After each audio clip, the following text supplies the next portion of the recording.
Magdalla Valentine cinema પાસે રહેતા બહેન બનેવી પાસેથી મોપેડ ખરીદવા શાળાએ 20,000 માંગ્યા. રૂપિયા નહીં આપતા શાળાએ જ ઘરમાં હાથફેરો કરી ભાગી છૂટ્યો. સુરત ક્રાઇમ બ્રાન્ચે ઝડપી પાડી મુદ્દા માલ કબજે કર્યો હતો.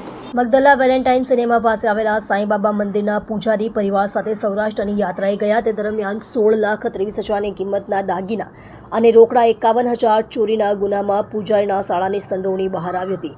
મોપેડ લેવા માટે ખૂટતા 20,000 રૂપિયા નહીં આપતા વેર રાખી બનેવીના ઘરમાં જ હાથફેરો કર્યો હોવાની કબૂલાત કરી હતી.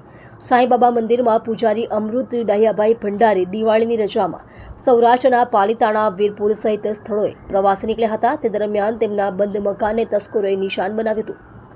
ઘરના પાછળના દરવાજાના તાળા નકુચા તૂટેલા જોવા મળ્યા હતા. 16,30,000ની કિંમતના 1,375 ગ્રામ સોનાના દાગીના અને રોકડ રૂપિયા 51,000ની ચોરી થઈ હતી. ક્રાઇમ બ્રાન્ચે આ ગુનામાં આ પૂજારીના 37 વર્ષીય શાળા જયકુમાર સુરેશ ભંડારીની ધરપકડ કરી હતી. આરોપીએ કરેલી કબૂલાત પ્રમાણે બહેન બનેવી તેમની સાથે મંદિરમાં સેવા માટે રાખ્યો હતો.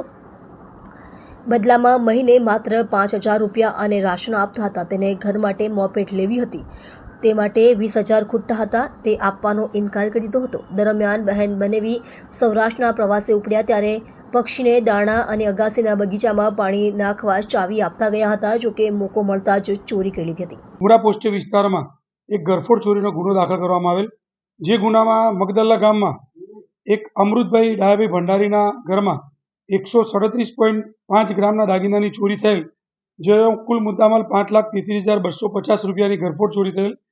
જે ક્રાઇમમેનને ખબર પડતા ક્રાઇમમેનના અધિકારીઓ વિઝિટમાં ગયા. વિઝિટ દરમિયાન એવી ખાનગી બાતમી મળી કે આ ઘરફોડ ચોરી એમના અમૃતભાઈ ડાયાભાઈના સગા શાળા જયકુમાર ભંડારીનાઓ જે સુમનદીપ આવાસમાં રહે છે એમને જ કરેલાની જણાઈ આવતા એમને અહીંયા લાવી ક્રાઇમમેનની ઓફિસમાં લાવી સઘન પૂછપરછ કરતા એમને ચોરીનો ગુનો કબૂલ કરેલ છે. જે ચોરીના ગુનામાં પોતે ચોરી એટલા માટે કરેલાનું કે એમની એક એક્ટિવા લેવાની હતી, જે એક્ટિવામાં 20,000 રૂપિયા ખૂટતા હતા, જે એમના બનેવી પાસેથી એમને માગ્યા. એમના બનેવીએ આ રૂપિયા ન આપતા એમને ખૂબ ખોટું લાગી આવતા અને એ પોતે સાંઈબાબાનું મંદિર છે એમાં પૂજારી તરીકે એમના બનેવી ત્યાં ટ્રસ્ટી પણ છે અને પૂજારી પણ છે. અને આ જે જયભાઈ છે એ પણ ત્યાં 5,000 રૂપિયામાં એમના બનેવી એમને નોકરી લગાવેલા છે. પરંતુ આ 20,000 રૂપિયા ન આપવાના કારણે એમને ખોટું લાગતા એમને આ ગુનાને અંજામ આપ્યો.